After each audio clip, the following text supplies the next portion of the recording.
Assume करो कि आपके पुरखों ने, आपके पूर्वजों ने आपके लिए बहुत बड़े कंटेनर में बहुत सारा सोना रख रखा है और आपकी जनरेशन टू जनरेशन, पहले आपके दादाजी ने थोड़ा यूज़ किया, फिर आपके पापा जी ने थोड़ा यूज़ किया, उसके बाद आपके बच्चों ने, मतलब इस तरीके से जनरेशन टू जनरेशन वो यूज़ होता जा रहा है। तो क्या वो ख़त्म नहीं होगा? ऑफ कोर्स एक टाइम आएगा ना जब वो हो जाएगा।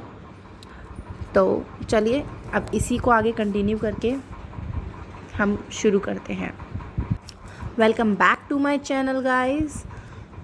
लास्ट क्लास में हमने पढ़ा था कोल क्या होता है। अब हम बताएंगे कोल बना कैसे। ओके, सो सबसे पहले हमें ये जानना ज़रूरी है कि फॉसिल फ्यूल्स क्या होते हैं। Fossil fuels, okay. So fossil fuels मतलब सबसे पहले आपको ये पता होना चाहिए डिकम्पोजिशन का मतलब क्या होता है। तो डिकम्पोजिशन का मतलब होता है जब एक कुछ भी आइटम हो, जैसे लिविंग थिंग में जैसे प्लांट्स हो या एनिमल्स हो, जब ये डेड हो जाते हैं यानी टूट कर गिर जाते हैं प्लांट्स या फिर कोई भी एनिमल मरता है तो वो ऑफकोर्स ज़मीन पे गिरेगा। और जब ज़मीन पर गिरता है तो क्या होता है, प्रोसेसिंग चलती है, जैसे नेचुरल प्रोसेसिंग, जैसे बाढ़ आती है, तूफ़ान आता है, आंधी आती है। तो इसमें क्या है, सॉइल की लेयर्स होती हैं। सॉइल की लेयर्स जो है उसके एक के ऊपर एक के ऊपर एक के ऊपर एक आती रहती है। तो वो पोर्शन, वो जो चीज़ है वो बहुत नीचे चला जाता है और वो जो एरिया है वो काफ़ी ऊपर हो जाता है। तो इससे एक चीज़ तो समझ में आ गई कि वो बिल्कुल नीचे चला जाएगा तो मिट्टी में मिल जाएगा। तो डिकम्पोजिशन के लिए सबसे इम्पॉर्टेंट क्या चीज़ है, सॉइल है। क्या है, सॉइल। डिकम्पोजिशन के लिए सबसे इम्पॉर्टेंट क्या है बच्चों, सॉइल। ओके, अब इसमें क्या होता है, जब सॉइल में जब ये गिर जाता है प्लांट्स या एनिमल्स हमारे, तो बहुत सारे नेचुरल प्रोसेस के थ्रू और बहुत सारे माइक्रो ऑर्गेनिज्म के थ्रू ये डिकम्पोज होते हैं।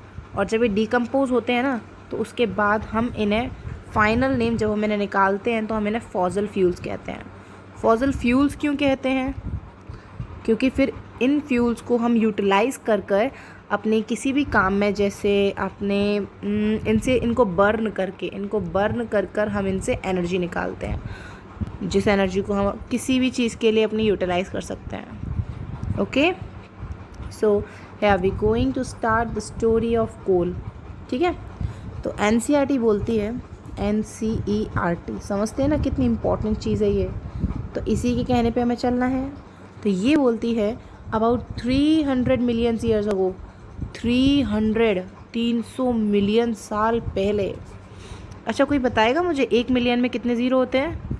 जिसको पता है वो कमेंट करना नीचे। ओके, तो 300 ईयर पहले क्या होता है, हमारा जो अर्थ था ना, अर्थ ये पूरी तरीके से किससे घिरा हुआ था, जंगलों से। किससे घिरा हुआ था, जंगलों से, पेड़ पौधों से। खूब हरे भरे पेड़ पौधे हुआ करते थे, पूरी अर्थ हरी हरी हरी हरी दिखती थी हमें। लेकिन फिर क्या हुआ, धीरे धीरे धीरे धीरे काफ़ी कुछ चेंज होने लगा। और उस काफ़ी कुछ चेंज में क्या होने लगा, जितने पेड़ पौधे जब नीचे अर्थ पर, मतलब अर्थ पर क्या, धरती पर गिरते थे, तो वही जो मैंने बताया, बाढ़ आती है, तूफ़ान आता है, आंधी आता है, ये लग गई सॉइल्स की लेयर्स। और जब सॉइल की लेयर लग जाती थी तो उससे क्या होता था, ये और नीचे चले जाते थे। और जब ये और डीप में जाते थे तो नीचे जाके क्या होता था, टेम्परेचर हाई हो जाता था। टेम्परेचर नीचे हाई होता था, ऊपर से प्रेशर पड़ रहा है, प्रेशर भी हाई होगा, ऊपर सॉइल सॉइल सॉइल और इधर टेम्परेचर। चूँकि टेम्परेचर और प्रेशर दोनों हाई हो जाते थे तो ये और डीपर डीपर डीपर चले जाते थे। ठीक है, अब टेम्परेचर और प्रेशर हाई हो गया है तो जो नीचे डेड प्लांट्स हैं वो धीरे धीरे धीरे स्लो प्रोसेस से, बहुत ही स्लो प्रोसेस है, ऐसा नहीं है कि आप आज डालो और आपको लगता है कुछ सालों बाद आकर देख लो तो हो जाएगा ना, ये बहुत स्लो प्रोसेस होता है। और फिर वो धीरे धीरे किस में कन्वर्ट हो जाते हैं, कोल में। यू कैन सी कोल, किस में कन्वर्ट हो जाते हैं, कोल में।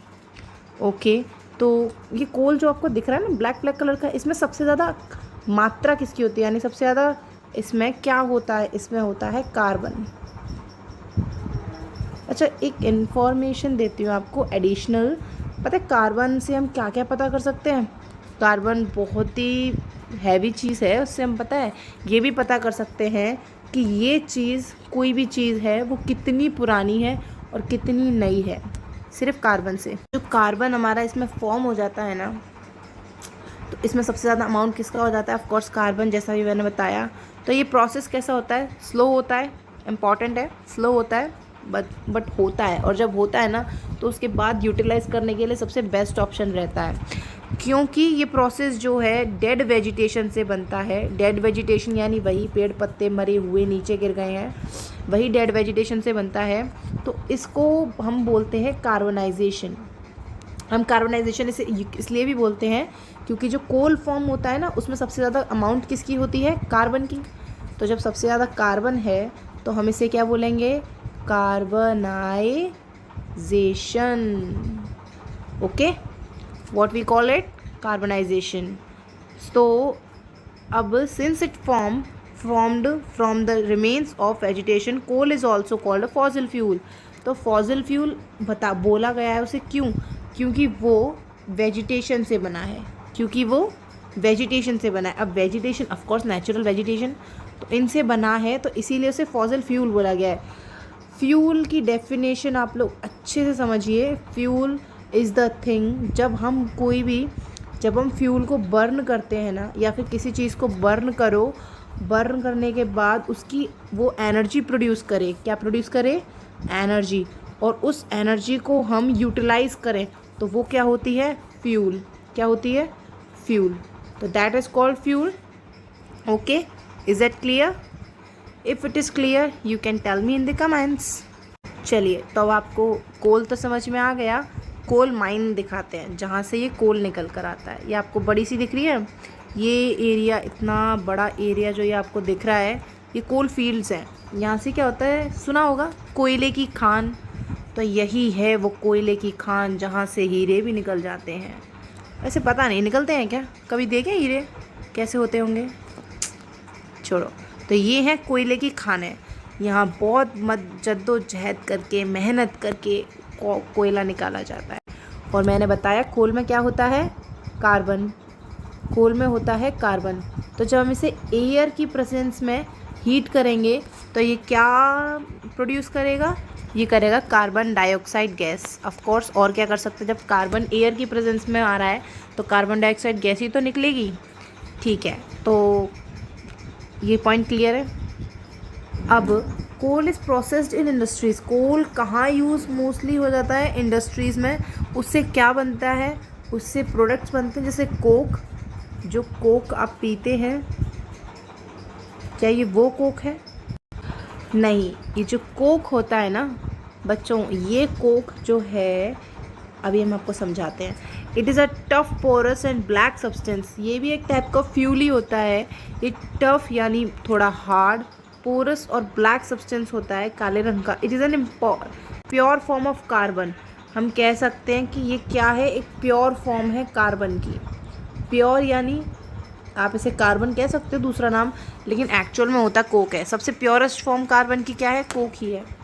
प्योर मतलब समझते हो ना? प्योर मतलब शुद्ध, जैसे शुद्ध दूध, शुद्ध घी, इस तरीके से। तो प्योर फॉर्म तो है ही कार्बन का। और साथ ही कोक को हम यूज़ करते हैं स्टील की मैन्युफैक्चरिंग के लिए, और बहुत सारे मेटल्स होते हैं जिनके एक्सक्रेशन के लिए, यानी उनको निकालने के लिए, उनके निष्कर्षण के लिए। ठीक है, अब बात करते हैं कोल तार। तो कोल तार तो आप सभी जानते हैं, जिसे डाबर भी बोलते हैं। ये एक ब्लैक थिक लिक्विड होता है, बहुत ही थिक होता है, like chip chip chip chip. Road पे देखा होगा, कभी रोड बनते हुए देखी आप में से किसी ने? तो कैसा दिखता है? मोस्टली बच्चे जानते ही होंगे। एक अनप्लीजेंट स्मेल होती है, यानी ऐसी स्मेल होती है जो हमें पसंद नहीं आती है। ऑफ कोर्स नहीं आएगी। जब रोड पे बनता है, इस तरीके से रोड पर डाला जाता है, तो क्या आप वहाँ खड़े होकर सूंघने की कोशिश करते हैं ऐसे? ऑफ कोर्स नहीं। आप कोशिश करते हैं वहाँ से जाएं, क्योंकि स्मेल इसकी बहुत ही अनप्लीजेंट होती है। अनप्लीजेंट क्यों होती है? स्मेल का कारण होता है ना, वो होता है इसका कॉम्प्लेक्स और वेरिएबल मिक्सचर। मतलब इसका मिक्सचर जो होता है वो फिनॉल से मिलकर और PAH से मिलकर बना होता है। PAH मतलब यहाँ पर होता है पॉलीसाइक्लिक एरोमेटिक हाइड्रोकार्बन्स। ये आप अभी नहीं, in future 11th I guess 10th 11th में आप पढ़ेंगे, अगर किस्मत अच्छी रही तो उसे भी पढ़ाएंगे हम आपको। तो इसकी अनप्लीजेंट स्मेल इस वजह से होती है। Okay, it is a mixture of about 200 substances. अभी मैंने बताया उन्हीं मिक्सचर में से 200 मिक्सचर में से मैंने 2 आपको नाम बताए, फिनॉल और PAH। तो ये ब्लैक कलर का थिक लिक्विड है, अनप्लीजेंट स्मेल है, और ये 200 सब्सटेंस का मिक्सचर होता है। कोल तार की हेल्प से ना सिर्फ रोडें नहीं बनती हैं, उससे क्या है, ये आपके बहुत सारे प्रोडक्ट्स भी बनते हैं, जैसे सिंथेटिक डाइज जो आप बालों में लगाते हैं, ड्रग्स, एक्सप्लोसिव, परफ्यूम्स, जैसे बड़ी खुशबू के साथ आप लगाते हैं। अगर आप इसकी असली स्मेल देख लें ना तो फिर आप इसे लगाना भी बंद कर दें। वैसे परफ्यूम में स्मेल अच्छी आती है। प्लास्टिक, पेंट की तो आप समझ ही सकते हैं, पेंट की पता नहीं इन सब चीज़ों में इतनी अच्छी स्मेल क्यों आती है। बेचारा कोरताल, उसकी बड़ी बेइज्जती है, इंसल्ट है उसकी, अच्छी बात नहीं है ये। और photographic material, roofing material etcetera, इन सब चीज़ों में भी इसका यूज़ किया जाता है। Okay, interestingly, naphthalene balls used to repel moths and other insects are also obtained from, wow, आपको समझ में आया? नैप्थलीन बॉल्स, जो छोटी छोटी सफ़ेद सफ़ेद गोलियाँ होती हैं, देखी होंगी आपने, छोटी छोटी मम्मी बिस्तरों में डाल देती हैं, टॉयलेट में डाला जाता है और कपड़ों में डाला जाता है ताकि स्मेल ना आए। मतलब ऐसी चीज़ से बनी है जिसमें सबसे ज़्यादा गंदी स्मेल आती है, दैट इज़ कोल तार। कोल तार जिसकी खुद की स्मेल बेकार है, वो इतनी अच्छी अच्छी स्मेल वाली चीज़ें बनाने में हेल्पफुल है। क्लियर? आई होप समझ में आ रहा होगा आप सबके। This is the important fact that आजकल बिटुमेन यूज़ किया जा रहा है, पेट्रोलियम प्रोडक्ट है ये एक, किसके प्लेस पर? कोल तार के प्लेस पर, रोड बनाने के लिए, रोड पर मेटलिंग करने के लिए, यानी उसके ऊपर, समझ रहे ना आप, मेटलिंग करने के लिए किसका यूज़ किया जा रहा है? बिटुमेन का। जबकि किसकी प्लेस पर? कोल तार। तभी तो रोडें अच्छी नहीं बन रही हैं, है ना? कोल तार वाले अच्छी हुआ करती थी, नहीं हुआ करती थी? ये तो चीटिंग है भाई हमारे साथ। चलो अब बढ़ते हैं कोल गैस की तरफ।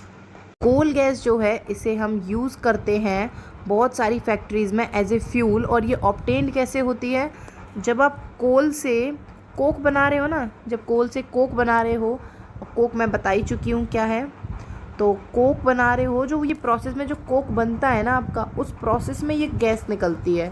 तो जब ये प्रोसेस होता है कोल का और ये गैस निकलती है तो हम इसको नाम देते हैं कोल गैस। और इसका यूटिलाइज़ काफ़ी होता है, किसमें? बहुत सारी इंडस्ट्रीज़ में क्या आता है इसका यूज़।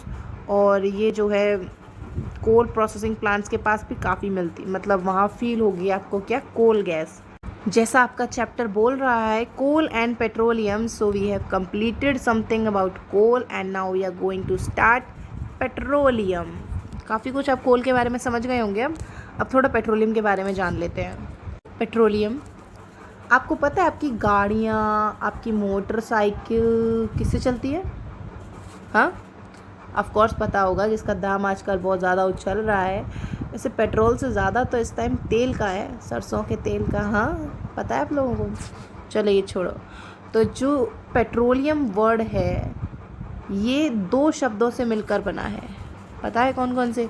पेट्रा और ओलियम। पेट्रा का मतलब है रॉक, ओलियम का मतलब है ऑयल। तो ये जो पेट्रोलियम है ना, यही पेट्रोल और डीजल बनाता है। पेट्रोलियम एक नेचुरल रिसोर्स है और ये हम अर्थ से डिराइव करते हैं, अर्थ से। छोटे छोटे व्हीकल्स जैसे गाड़ी तुम्हारी 4 व्हीलर्स में आती है, कार हल्की बहुत, और बाइक वगैरह, यहाँ पर पेट्रोल यूज़ करते हैं। और अगर हम बात करते हैं ट्रैक्टर्स, ट्रक्स, तो इनको हम डीजल पे यूज़ करते हैं। वैसे गाड़ियाँ भी अब डीजल की ही आ रही हैं। सो पेट्रोलियम बनता कैसे है? सबसे पहले ये जानेंगे हम पेट्रोलियम बनता कैसे है। कोल का आपको समझ में आया। अब पेट्रोलियम का भी सेम प्रोसेस ही होता है, बस थोड़ा डिफरेंस है। अब पेट्रोलियम कैसे बनता है? ये बनता है एक्चुअल किस में बनता है? सी में। किस में बनता है? सी में। सी मतलब समुद्र। अब समुद्र में जब ऑर्गेनिज्म जब इसमें डेड हो जाते हैं, यानी मर जाते हैं, डाइड हो जाते हैं, तो उनकी बॉडीज़ जो है ना नीचे धीरे धीरे धीरे धीरे कहाँ? तल पे आएगी, यानी उसके बेस पर आएगी। और फिर बेस पर आ के इतने एक दिन में पता नहीं कितने मरते होंगे, नहीं तो आ के वहाँ पर सेटल डाउन हो जाता है। और जब ये सेटल हो जाते हैं उसके बाद इसके ऊपर सैंड, क्ले, इन सब चीज़ों की लेयर बनने लगती है। जैसे कोल के लिए बनी थी वैसे ही इसके लिए भी इन सब चीज़ों की लेयर बनने लगती है। और एज़ यूजुअल पानी में एयर की एब्सेंस है, पानी में एयर नहीं होता है, जिस वजह से टेम्परेचर हाई हो जाता है या हाई प्रेशर भी पड़ रहा है। तो जो हमारा डेड ऑर्गेनिज्म है यानी मरे हुए ऑर्गेनिज्म हैं वो किस में फॉर्म होते हैं, पेट्रोलियम और नेचुरल गैस में फॉर्म हो जाते हैं, पेट्रोलियम और नेचुरल गैस। ओके, चलिए इस फिगर से थोड़ा समझते हैं। Figure 5.4 petroleum and natural gas deposits. इसमें क्या दिखाई दे रहा है आपको कि ये जो है ये वाटर है, ये क्या है, वाटर। वेट मैं इसे थोड़ा सा रेड कलर से बनाती हूँ, ब्लू से, जिससे आपको इजी हो। ये रहा आपका वाटर, ओके, और ये रहा गंदा सा आपका ऑयल, और गैस थोड़ी लाइट बना देते हैं, ठीक है। ये गैस पोर्शन हो गया। तो ये जो आपको येलो कलर का दिख रहा है ये गैस है, और ये ऑयल आपको ब्राउन दिख रहा होगा, वाटर ब्लू दिख रहा होगा। तो वाटर नीचे है। अब जब आपका ये बन चुका है उसके बाद मतलब डेड ऑर्गेनिज्म से जब ये हमारा नेचुरल गैस और पेट्रोलियम बन चुका है उसके बाद का ये डायग्राम है। तो इसमें क्या आपको दिख रहा है कि पानी जो है वो नीचे है। पानी कहाँ है, नीचे है। पानी क्यों नीचे है, और ये ऑयल और गैस क्यों ऊपर है, गैस और ऑयल ऊपर है, पानी नीचे है। इसका मतलब क्या है, इसका मतलब हमेशा से यही है कि पानी जो होता है ऑफ कोर्स ऑयल और गैस से हैवी होता है, ऑयल और गैस की डेंसिटी से हैवी होता है, ठीक है। इसकी डेंसिटी ज़्यादा होती है, इनकी डेंसिटी कम होती है, साइंस तरीके से कहें, वरना हम बोल सकते हैं पानी भारी है, ऑयल गैस हल्के हैं, और गैस तो वैसे भी काफ़ी हल्की होती है, नहीं है ना। और आपको समझ में ना आ रहा हो तो पानी लेना, एक गिलास अच्छा सा पानी, अच्छा कैसा भी लो आपकी मर्ज़ी, उसमें डालना तेल, उसमें डालना तेल, और फिर आराम से देखना उस पर कि ऊपर क्या आएगा। फिर मुझे कमेंट करके बताना कि पानी ऊपर है या तेल ऊपर है, ओके। तो यहाँ पे ये दिख रहा है, दिखाई दे रहा है, यहाँ पे कुआं खोदा है, फिर कुएं से निकाल रहे हैं। अच्छा, यहाँ दो चीज़ें और हैं जिसके बारे में आपको पता होना चाहिए, इम्पेरवियस रॉक और रिजर्वॉयर रॉक। ये आपको दिख रहा होगा, ये नीचे रिजर्वॉयर है और ऊपर इम्पेरियर है। क्या ये नीचे और ये ऊपर हो, ऐसा हो सकता है? नहीं हो सकता। क्यों नहीं हो सकता? क्योंकि इम्पेरवियस रॉक का मतलब होता है ये वो रॉक होती हैं जो पानी को बाहर नहीं आने देती, यानी पानी इसमें से पार नहीं हो सकता, क्योंकि इसमें इतने स्मॉल पोर्स होते नहीं है कि पानी इसमें से बह जाए, ठीक है। जैसे देखी होगी मिट्टी वगैरह गीली हो जाती है, धीरे धीरे पानी नीचे आ जाता है, लेकिन इसमें नहीं आता। ये रॉक वो टाइप की नहीं है, ठीक है। लेकिन रिजर्वॉयर रॉक जो होती है इसमें पोर्स होते हैं, इसमें क्या होते हैं, पोर्स होते हैं। तो ये जो है वाटर को स्टोर करता है, क्या करता है, वाटर को स्टोर करता है, इसीलिए ये तल पे पाया जाता है और ये थल पे, थल कह सकते हैं ना, थल यानी ये ज़मीन। यही डिफरेंस है इन दोनों में। आई होप आपको समझ में आया होगा अच्छे से। यहाँ से जो आपका निकल के आएगा ना तो वो मिक्स्ड फॉर्म में होगा, वो मिक्स्ड फॉर्म यानी पेट्रोलियम फॉर्म में होगा, ठीक है, पेट्रोलियम ऑयल फॉर्म में होगा, और वो बहुत थिक और काला सा मोटा सा मतलब थिक पदार्थ होगा। और फिर इधर ये आपको दिख रहा होगा, ये है पेट्रोलियम रिफाइनरी। यहाँ पर क्या होता है, इस पेट्रोलियम में से अलग अलग किए जाते हैं इसके क्या, इसके कॉन्स्टिट्यूएंट्स। जैसे पेट्रोल, ये आपका पेट्रोल है, ये पेट्रोलियम गैस है इन लिक्विड फॉर्म, एलपीजी जिसे बोलते हैं, ठीक है, जिस घरों में यूज़ करते हैं जिसे। और कैरोसिन, डीजल, ये निकाले जाते हैं किससे, पेट्रोलियम से। किससे निकाले जाते हैं ये, पेट्रोलियम से निकाले जाते हैं, ओके। तो ये पेट्रोलियम गैस जैसे मैंने ये बताया, एलपीजी का यूज़ हम करते हैं होम्स में। जैसे घरों में आपके सिलेंडर आता है तो वो सिलेंडर यूज़ किए जाते हैं। अब सिर्फ घरों में तो होते नहीं सिलेंडर, आपको पता है कहाँ कहाँ होते हैं। तो इन सिलेंडर्स में क्या होती है, एलपीजी होती है। पेट्रोल का तो यूज़ काफ़ी ज़्यादा होता है, मुझे तो लगता है उसकी बताने की भी ज़रूरत नहीं है मुझे। Motor fuel, aviation fuel, solvent for drawing cleaning. हमारे जो कपड़े होते हैं ना, जो हैवी ड्रेसेस होती है लड़कियों की, मम्मियों की, देखी होंगी आप लोगों ने, वो अगर हम पानी में धो देते हैं तो उसका कलर वगैरह, मतलब कलर, शाइनिंग, एवरीथिंग गॉन, चला जाता है, ठीक है।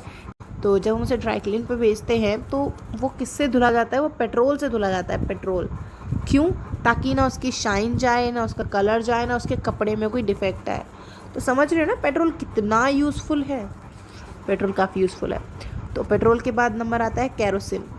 तो कैरोसिन को हम यूज़ करते हैं fuel for stoves, lamps, for jet aircrafts. चलो आगे बढ़ते हैं। डीजल। डीजल को हम फ्यूल फॉर हैवी मोटर्स, अभी बताया था मैंने, ट्रक, ट्रैक्टर, इनमें हम डीजल यूज़ करते हैं। अब तक गाड़ियों में भी यूज़ होता है डीजल। और उसके बाद लुब्रिकेटिंग ऑयल। लुब्रिकेटिंग ऑयल पता है क्या होता है? लुब्रिकेटिंग ऑयल तुम्हारा पता है ग्रीस होता है। ग्रीस सुना है? ग्रीस जिसे तुम बाइक में लगाते हो, साइकिल में लगाते हो, उसकी चेन में उसे ढीला करने के लिए, और गेट अगर लोहे के होते हैं तो उन पर कुंडियों पर भी लगाया जाता है लुब्रिकेटिंग ऑयल, ग्रीस। और जो ये पैराफिन वैक्स होता है ना, ये ऑइंटमेंट्स, कैंडल्स, वैजलिन, इन सब के लिए यूज़ किया जाता है। और बिटुमेन मैंने अभी बताया था, ये आजकल रोड सरफेसिंग, रोड के ऊपर जो तुम्हारी मेंटेनिंग होती है उसके ऊपर, उसके लिए यूज़ किया जाता है। और पेंट्स के में यूज़ भी किया जा रहा है ये, ठीक। ओके क्लास, तो आज हम पेट्रोलियम तक रहने देते हैं और नेक्स्ट क्लास में हम करेंगे नेचुरल गैस। तब तक के लिए आप सब खुश रहें, सेफ रहें और स्टे होम। कोरोना चल रहा है। And please like my channel, do subscribe, stay safe, bye bye.